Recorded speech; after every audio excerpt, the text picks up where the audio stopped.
Muito bem, nós vamos neste momento para a Palavra de Deus. Como é do conhecimento, creio que de todos nós estamos refletindo no Evangelho de João. E hoje nós vamos, então, na nossa jornada aqui pelo Evangelho de João, nós vamos meditar hoje no capítulo de número 4. No capítulo 4 temos aqui Jesus salvando a mulher samaritana e outras pessoas e também curando enfermo. Aqui Jesus, então, nesse capítulo se manifesta mais uma vez como o Salvador e aquele que é o médico por excelência. Nós vamos, então, meditar aqui no capítulo de número 4 do Evangelho de João. Abra sua Bíblia, se você ainda não o fez, e vamos juntos aprendermos aqui a palavra do Senhor. Para facilitar aí o acompanhamento de cada um dos irmãos, nós vamos estar lendo versículo por versículo, e claro, não vamos comentar todos os versículos, porque o tempo não nos permite, mas nós destacamos aqui alguns versículos para nós estarmos extraindo aqui algumas lições muito preciosas para o nosso crescimento espiritual. Capítulo 4, nós vamos ler até o versículo 4 inicialmente. E quando o Senhor entendeu que os fariseus tinham ouvido que Jesus fazia e batizava mais discípulos do que João, versículo 2, ainda que Jesus mesmo não batizava, mas os seus discípulos, deixou a Judéia e foi outra vez para a Galiléia, versículo 4, e era-lhe necessário passar por Samaria, versículo 4, e era-lhe necessário passar por Samaria. Nós vamos mais adiante falar mais sobre essa questão da inimizade que existia entre os samaritanos e os judeus, mas aqui nós já temos aqui o primeiro toque sobre essa questão. Diz o texto aqui que era necessário Jesus passar por Samaria. Quando o judeu precisava viajar da Judéia para a Galiléia, o caminho mais curto, o caminho correto, era passando pela região de Samaria. Porém, devido àquela inimizade que havia entre os judeus e samaritanos, os judeus geralmente davam uma grande volta para que eles não passassem pelo território de Samaria. Porém, Jesus passou, ele não deu essa volta. Diz aqui o versículo 4 que era-lhe necessário passar por Samaria, não só porque era o caminho mais curto, mais correto, mas quando o texto nos diz que era necessário ele passar por Samaria, é porque ele precisava ter um encontro com uma mulher samaritana, que a Bíblia não nos diz o nome dela, mas era uma mulher que estava vivendo um momento muito complicado da vida dela, e ela precisava ter um encontro com Jesus. Era-lhe necessário passar por Samaria. Nós entendemos pela palavra de Deus, examinando aqui a trajetória do ministério do Senhor Jesus, que não havia coincidências no ministério de Jesus. Ele não andava à toa e encontrando-se, abençoando as pessoas coincidentemente. Não, tudo era planejado, tudo no ministério de Jesus era planejado. Ele já sabia que ele estaria passando por Samaria, e ele sabia que lá na cidade de Sicar ele passaria ali para encontrar-se com uma mulher que precisava ter a sua vida transformada. Então Jesus, ele como Deus, e exercendo o seu ministério que foi tão curto, ele era objetivo no seu ministério. Não havia nada improvisado no seu ministério. Ele fazia tudo no seu tempo e de maneira planejada. Por isso ele era necessário passar por Samaria. Ele precisava encontrar-se com aquela mulher. E eu quero dizer a você que me assiste nesta noite, que nesta noite era necessário você estar aí do outro lado, porque Deus também, o Senhor Jesus, Ele também marcou um encontro com você nesta noite. Assim como ele mudou a vida dessa mulher, que veremos aqui, ele quer mudar a sua vida também. Ele tem solução que você precisa para a sua vida.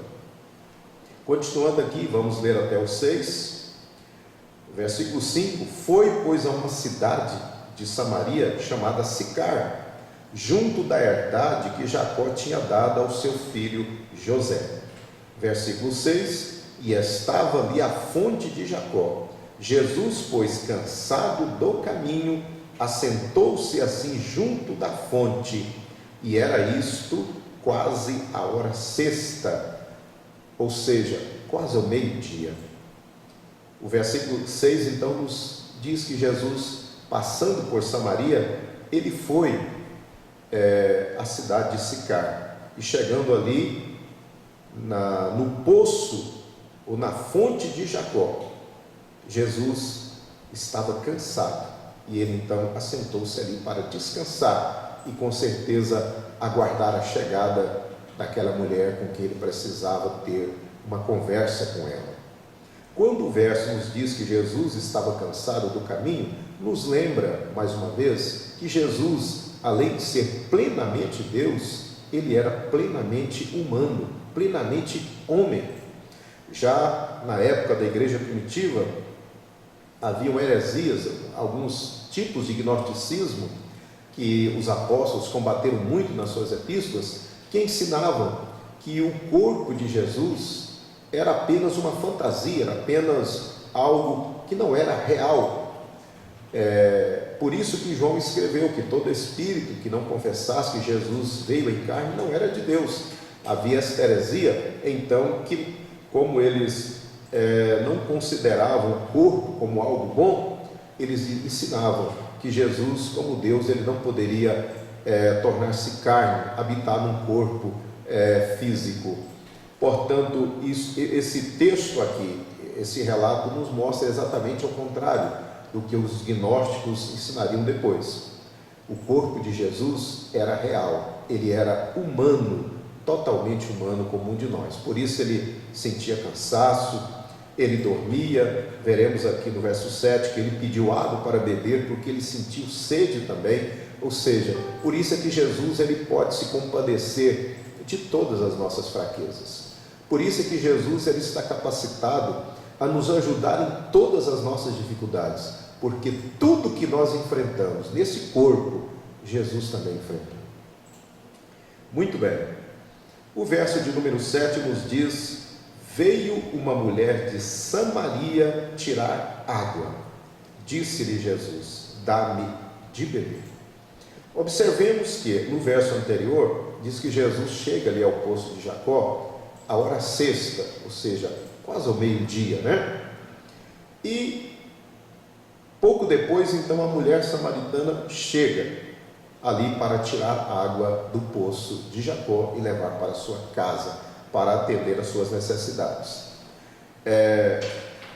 Ora, nós sabemos aqui que era algo anormal esta mulher vir pegar água nesse horário. Segundo a cultura, o costume da época, as mulheres que tinham essa responsabilidade de buscarem água, mas elas faziam isso pela manhã e no final da tarde, nunca ao meio-dia. Mas esta mulher, ela veio justamente ao meio-dia buscar água. Por quê? Nós vamos ver na sequência que ela vivia uma vida desregrada, ela vivia uma vida contrária à moral. Ela já tinha tido 5 maridos e vivia com o outro que não era o seu marido. Portanto, quando ela veio nesse horário, provavelmente era para evitar algum mau encontro, evitar alguma crítica, alguma censura que outras mulheres poderiam lhe fazer caso ela fosse naquele mesmo horário que as outras costumavam ir. Mas vemos aqui que Jesus sabia de tudo isso, mas a Bíblia diz, ele mesmo enfatizou isso, que ele não veio para o justo, ele veio para o pecador. Por isso Jesus, ao contrário dos religiosos daquela época, dos líderes das religiões daquela época, dos fariseus, por exemplo, que eles evitavam contato com aqueles que eles julgavam pecadores. Pelo contrário, Jesus comia com os pecadores, ele estava sempre junto com os pecadores, porque foi para isso que ele veio para salvar o homem do seu pecado. Então, meu prezado que me assiste nesta noite, Jesus veio para você. Se você se considera um pecador, você saiba que Jesus, ele morreu na cruz justamente pelos pecadores. Foi para você, para os pecadores, que Jesus Cristo veio, não para deixar o homem no pecado, mas para libertar o homem do pecado. Então, meus prezados irmãos, continuemos aqui então a nossa reflexão. Versículo de número 8 nos diz: porque os seus discípulos tinham ido à cidade comprar comida.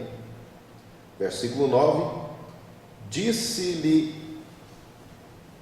pois, a mulher samaritana: como sendo tu judeu, me pedes de beber a mim, que sou mulher samaritana? Porque os judeus não se comunicam com os samaritanos. Muito bem, aqui temos aquela questão que a gente adiantou lá no início, a nossa meditação. Havia uma inimizade entre os judeus e os samaritanos que já durava séculos. Ela teve início lá na época, mais ou menos a partir de 722 a.C., quando o rei da Assíria conquistou Israel, o reino do norte, e especialmente a cidade de Samaria. E como parte da estratégia do rei da Síria, para evitar qualquer tipo de rebelião nas terras que ele conquistava, ele levava os habitantes da terra conquistada para o seu país, para outras terras, e trazia pessoas de outros países para habitar na terra conquistada. Então, ele trouxe para a terra de Israel, para a cidade de Samaria, para a cidade de Israel, enfim, gente de outras nações, e deixou ali, claro, alguns judeus permaneceram na terra de Israel. E essas pessoas, essa gente que veio de outras nações para habitar na cidade de Samaria, passaram então a habitar junto com os judeus que ali permaneceram. E esses judeus que ali permaneceram, eles acabaram contraindo matrimônio, casamentos com essas pessoas estrangeiras.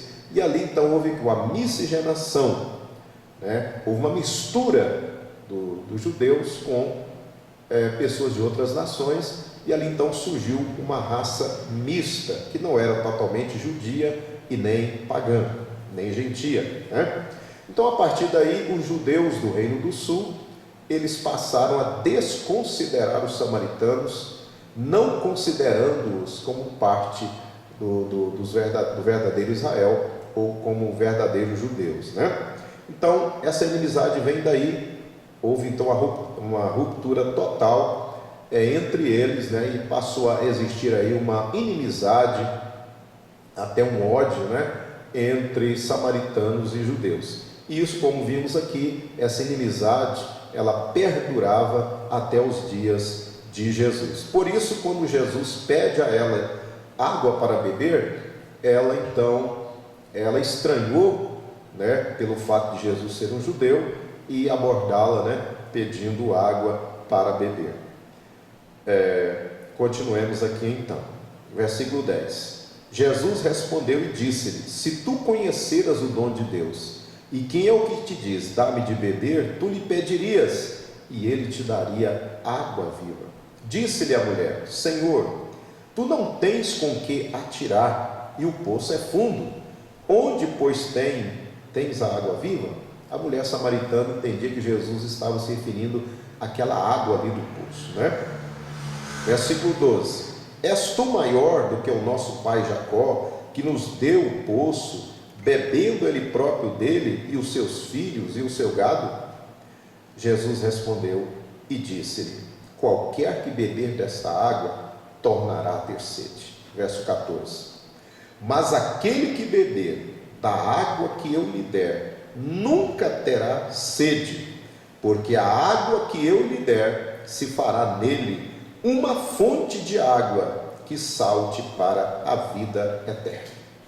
A mulher entendia que Jesus estava se referindo àquela água ali do poço de Jacó, mas Jesus estava se referindo a uma água espiritual muito superior, que, conforme nós podemos ler aqui em João 7, a partir do 37, Jesus se referia ao Espírito Santo, que ele daria a todas as pessoas que crescem nele como Senhor e Salvador. Vejamos aqui João 7,37. E no último dia, o grande dia da festa, Jesus pôs-se em pé e clamou dizendo: se alguém tem sede, venha a mim e beba. Quem crê em mim, como diz a Escritura, rios de água viva correrão do seu ventre. Versículo 39. Isto disse ele do Espírito que haviam de receber os que nele crescem, porque o Espírito Santo ainda não fora dado, por Jesus ainda não ter sido glorificado.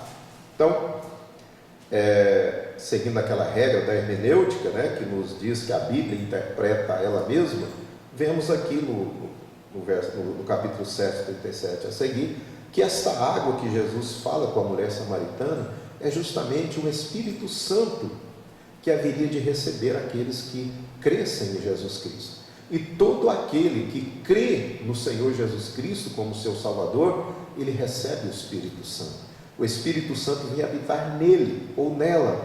E aí é como a água que mata a sede verdadeiramente. Porque quando o Espírito Santo vem habitar na nossa vida, ele traz paz, ele traz satisfação. Aí nós não vamos precisar mais, a pessoa não vai precisar mais de buscar satisfação nos prazeres pecaminosos, no adultério, na prostituição, na bebida, nas drogas e assim por diante, porque a presença do Espírito de Deus na nossa vida, ela é gloriosa, ela satisfaz, ela nos traz a verdadeira satisfação, é aquela verdadeira vida que Jesus vai dizer no capítulo 10, versículo 10, a vida abundante, que ele veio trazer para nós. É isso que Jesus falava, que aquela mulher, se ela cresce nele, ela receberia esta água gloriosa, que é o Espírito Santo de Deus. Talvez o amado irmão possa dizer: pastor, mas eu ainda não sou batizado no Espírito Santo, eu ainda não tenho o Espírito Santo. Então, não, nós não podemos confundir, a presença do Espírito Santo na nossa vida com o batismo no Espírito Santo. São duas coisas diferentes, Toda pessoa, no momento que ele aceita Cristo como Salvador, ele recebe o Espírito Santo e ele vem habitar nele. O batismo com o Espírito Santo é uma outra experiência, quando o Senhor Jesus nos mergulha, na plenitude do Espírito Santo, e nós recebemos um poder extraordinário para nós testificarmos de Jesus, e em nós, então, o sinal externo dessa experiência é o falar em outras línguas, conforme Marcos capítulo 16, versículo 15 e Atos dos Apóstolos capítulo 1, versículo 8. Muito bem, continuando aqui então, versículo de número 15. Disse-lhe a mulher: Senhor, dá-me dessa água, para que não tenha mais sede e não venha aqui tirá-la. Verso 16. Disse-lhe Jesus: vai, chama o teu marido e vem cá. Verso 17. A mulher respondeu e disse: não tenho marido. Disse-lhe Jesus: disseste bem, não tenho marido. Verso 18. Porque tiveste 5 maridos, e o que agora tens não é teu marido. Isto disseste com verdade. Verso 19. Disse-lhe a mulher: Senhor, vejo que és profeta. Eu penso que a mulher naquela hora, ela talvez perdeu a cor, se ela estivesse em pé, talvez ela quase caiu, porque Jesus revelou segredos da vida dela. Jesus revelou a sua situação conjugal. Ela tinha tido 5 maridos, e o homem com quem ela vivia naquele momento não era o seu marido. E ela exclamou: Senhor, eu vejo que o Senhor é profeta, porque o Senhor revelou a minha vida. Jesus então começa a se revelar para aquela mulher que ele era o Messias verdadeiro, que ele estava ali com uma missão de transformar a vida daquela mulher. Meu prezado amigo, amiga que está nos assistindo nesse culto, nesse ensino da palavra de Deus, o Senhor conhece tudo da tua vida. Não importa a situação, o atoleiro espiritual ou moral que você se encontra. Talvez a sua situação é até pior do que a situação desta mulher que vivia uma vida tão complicada, né, moralmente. Talvez a sua situação seja muito pior, mas Jesus ainda é o mesmo. E se você der lugar para Ele, Ele vai mudar a tua vida também, vai tirar você dessa situação, né? Ele vai te dar um banho espiritual, Ele vai mudar a tua história, Ele vai mudar a tua vida. Amém? Continuando, a partir do versículo 20, então a mulher, ela vendo que Jesus realmente não era apenas um judeu simples, mas um profeta, ela agora toca no assunto da adoração, que era um dos pontos que separava os judeus dos samaritanos. No versículo 20, então ela diz: nossos pais adoraram neste monte, e vós dizeis que é em Jerusalém o lugar onde se deve adorar, né? Com a inimizade que surgiu há tantos séculos, surgiu também a questão da adoração. Os samaritanos, como eles também não consideravam os judeus, né, o local de adoração dos judeus, que era em Jerusalém, como o verdadeiro lugar, eles então edificaram o seu próprio templo lá no Monte Gerizim. E eles passaram também a ter apenas o Pentateuco, os 5 primeiros livros de Moisés, como o seu guia de vida. Eles acreditavam no Antigo Testamento, somente tinham como a palavra de Deus verdadeiramente apenas o Pentateuco, ou seja, os primeiros 5 livros das Escrituras. Já por outro lado, os judeus, né, eles tinham o seu templo em Jerusalém, e para todo judeu o templo era o lugar mais sagrado, ali era o lugar da verdadeira adoração. Então havia também esse ponto de discordância. Onde era o lugar verdadeiro de se adorar a Deus? Era lá no Monte Gerizim, onde os samaritanos edificaram o seu templo, ou era em Jerusalém? A mulher questionou isso ao Senhor, e Jesus então, ele passa então a ensiná-la, dizendo, versículo 21, disse-lhe Jesus: mulher, crê-me que a hora vem em que nem neste monte, nem em Jerusalém adorareis o Pai.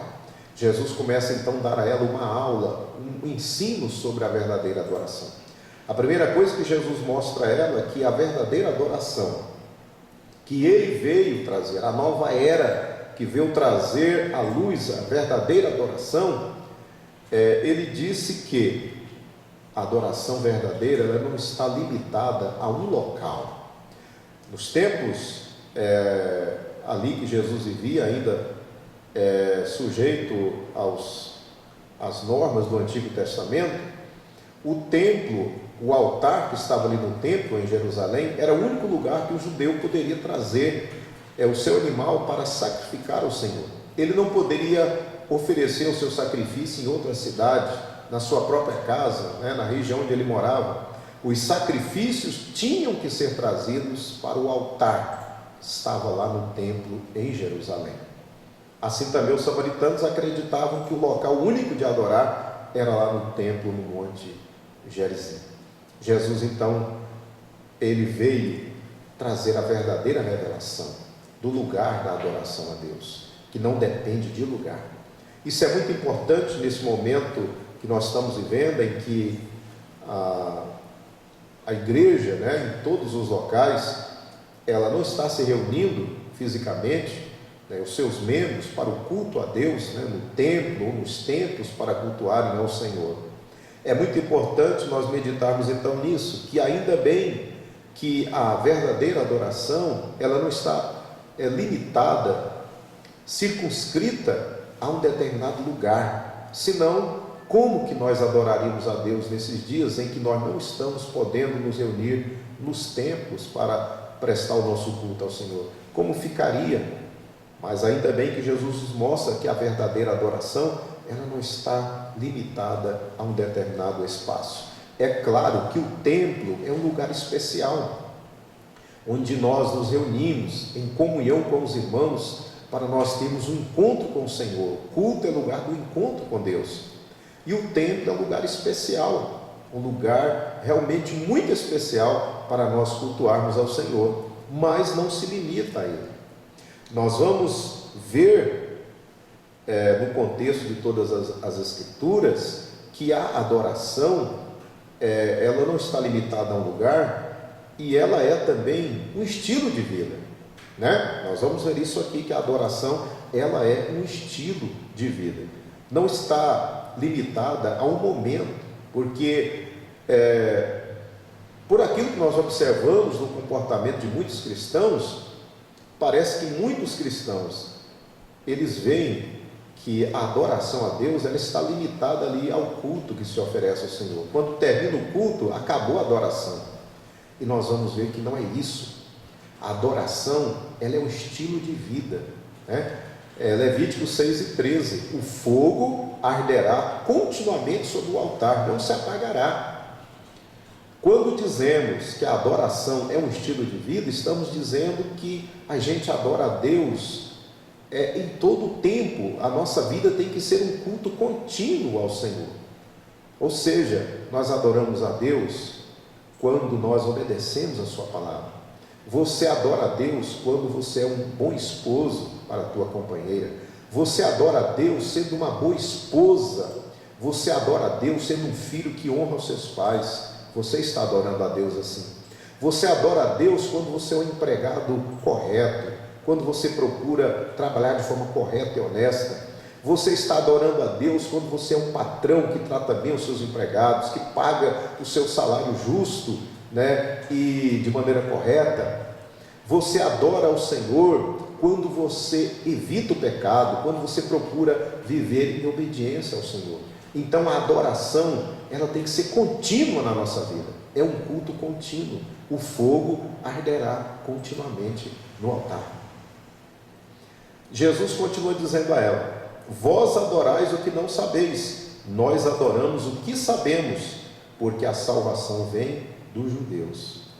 Aí Jesus continua falando, verso 23, mas a hora vem, e agora é, em que os verdadeiros adoradores adorarão o Pai em espírito e em verdade, porque o Pai procura a tais que assim o adorem. Verso 24, Deus é espírito, e importa que os que o adoram, adorem em espírito e em verdade. Além de Jesus ensinar que a adoração, a verdadeira adoração a Deus, ela não está limitada a um espaço físico, ele ensina também que a verdadeira adoração, ela é em espírito e em verdade, e que o Pai está procurando exatamente esse tipo de adorador, né? É o adorador que Deus procura e quer receber a sua adoração, aquele que o adora em espírito.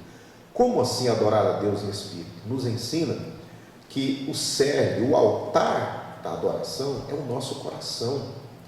Independe de formas externas. Deus não está olhando para a manifestação externa na adoração, ainda que isso possa ser incluído também, mas o que Deus está olhando é para o coração do adorador, é lá no espírito, se esta adoração está saindo de lá, se ela é verdadeira, se ela é sincera.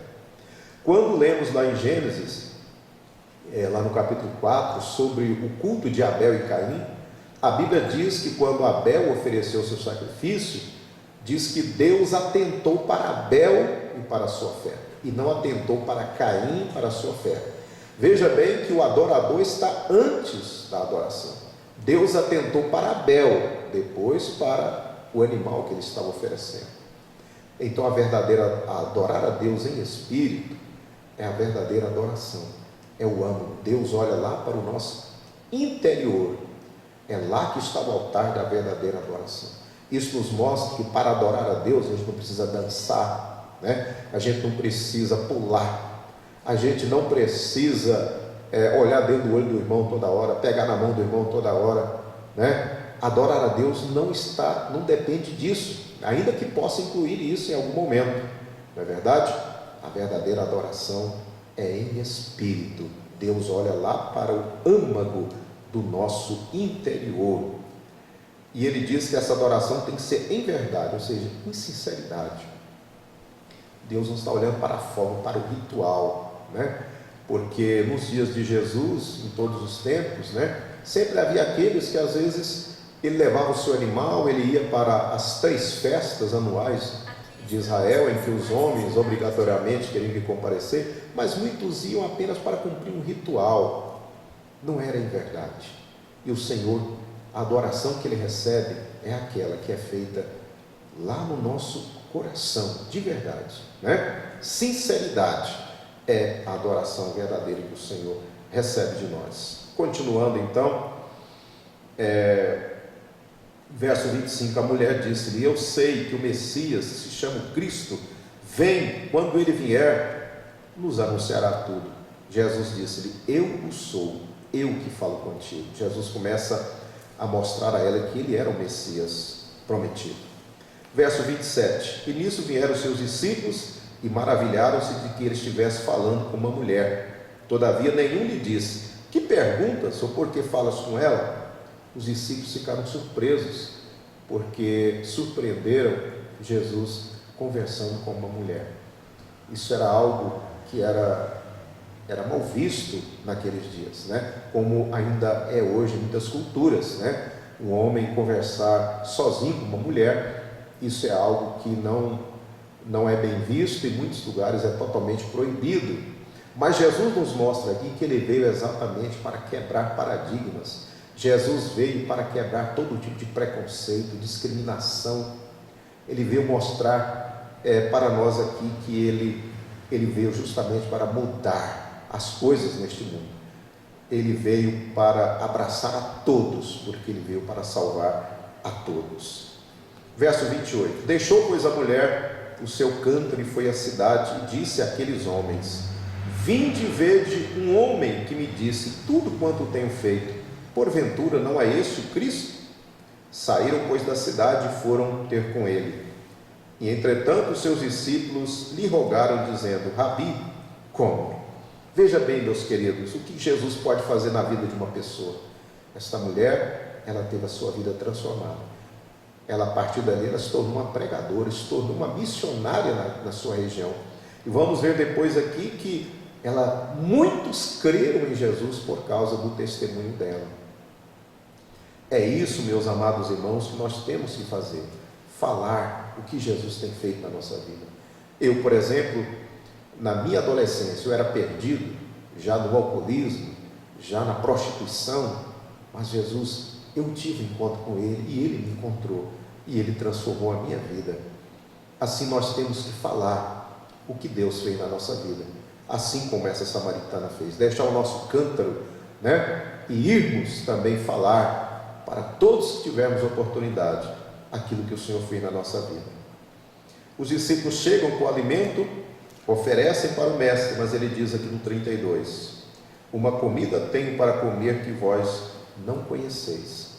Verso 33, então os discípulos diziam uns aos outros: trouxe-lhe porventura alguém algo de comer?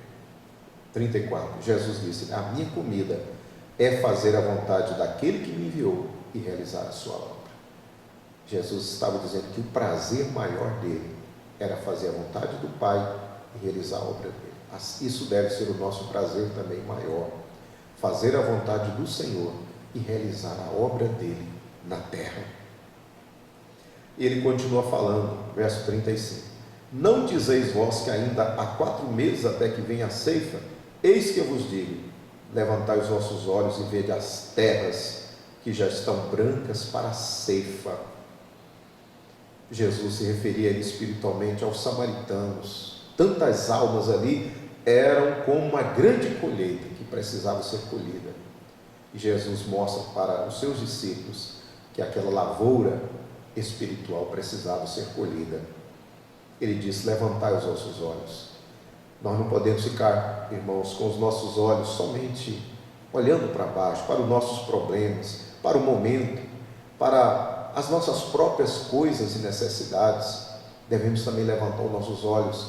Quantas pessoas ao nosso redor que precisam de ouvir uma palavra, que você pode estender a mão também, e às vezes nós ficamos olhando só para nós, para baixo, para a nossa própria necessidade. Jesus também nos diz nesta noite para nós levantarmos nossos olhos, né? Pare de pensar só nos seus problemas, só nas suas necessidades. Deus te chamou para você estender a mão para alguém. Use o seu celular nesses dias, suas redes sociais, mande uma palavra de Deus para alguém. Eu recebi muitas palavras nesse dia, tenho recebido muitas palavras que chegam na hora certa, porque nesses dias difíceis que nós estamos vivendo, com esta crise, há momentos de tristeza, de desânimo, mas às vezes vem uma palavra de alguém que realmente vem como uma resposta de Deus para nós. Neste momento precisamos ser instrumentos de Deus para também levarmos conforto ao coração de tantas pessoas que estão já em desespero. Continuando aqui, já caminhando para o final, ele diz aqui sobre o semeador e o ceifeiro, verso 36, ele diz: o que ceifa recebe galardão e ajunta fruto para a vida eterna, para que assim o que semeia como o que ceifa, ambos se regozijem. Porque nisto é verdadeiro o ditado, que um é o que semeia e outro é o que ceifa. Então não importa se Deus te chamou para semear ou para ceifar. Uns semeiam, outros colhem. Aqueles que às vezes têm muita dificuldade de falar uma palavra para alguém, mas você pode mandar no versículo bíblico, você pode de uma forma semear a palavra de Deus no coração de alguém, e depois Deus vai preparar alguém para colher essa alma e trazê-la para a casa do Senhor, tá bom? Muito bem, vamos dar um pulo agora na parte final do capítulo, que é onde Jesus cura o oficial do rei, né, a partir do versículo 43, mas nós vamos ir mais adiante aqui, vamos começar do 46, já para a gente encerrar. Segunda vez foi Jesus a Caná da Galileia, onde da água fizera vinho, e havia ali um oficial do rei, cujo filho estava enfermo em Cafarnaum. Ouvindo esse que Jesus vinha da Judéia para a Galileia, foi ter com ele e rogou-lhe que descesse e curasse o seu filho, porque estava à morte. Esse oficial, ele trabalhava com o rei Herodes Antipas, que era o governador da região da Galileia.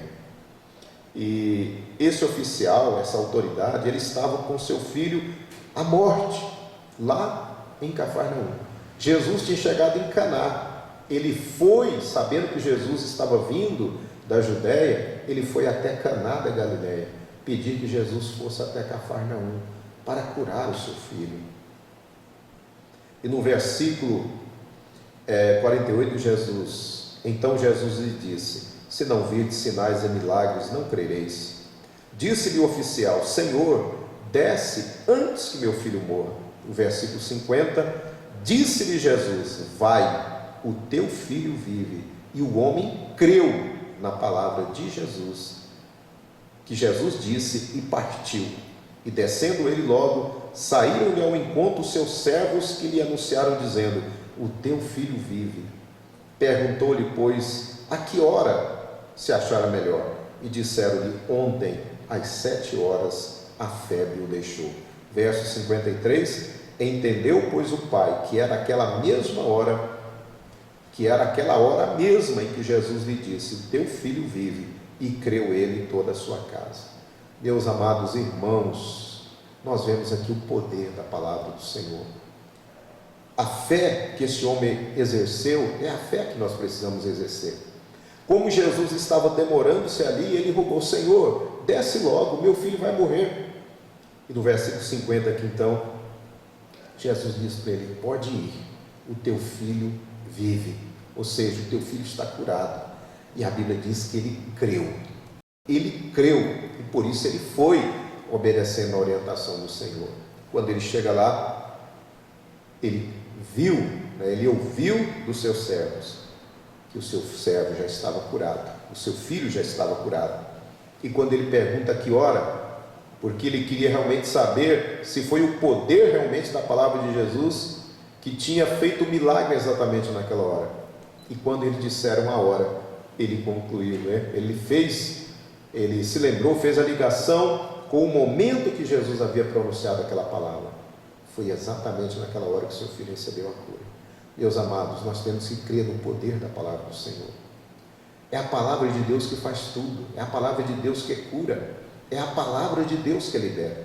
Esta palavra que estou pregando nesta noite, ou vos ensinando, não é a minha palavra, é a palavra de Deus. Portanto, neste momento, você pode receber também na sua vida o milagre que você precisa. Creia no poder da palavra do Senhor, e o Senhor vai fazer maravilhas também na sua vida. Para a gente terminar, o último versículo 54 nos diz: Jesus novamente fez este segundo milagre quando ia da Judéia para a Galiléia. É muito significativo que Jesus fez os 2 primeiros milagres do seu ministério na mesma cidade, Caná da Galiléia, e foi no contexto da família. Isso deve nos falar muito forte. Isso mostra o valor, a importância que Jesus dá à família. Esses 2 primeiros milagres foi no contexto da família. A primeira, Jesus fez no casamento, quando ele transformou água em vinho, e a alegria da festa de casamento permaneceu. E aqui Jesus cura o filho deste homem e trouxe alegria para a sua família novamente. Assim eu quero dizer a você, Jesus tem o milagre que você precisa, inclusive aí na sua casa, na sua família. Creia também, como este oficial creu na palavra do Senhor. Meu amigo que está me ouvindo, se você ouviu a palavra do Senhor, e você também quer ter um encontro com Jesus, como esta mulher samaritana teve, onde você estiver, curva a sua cabeça.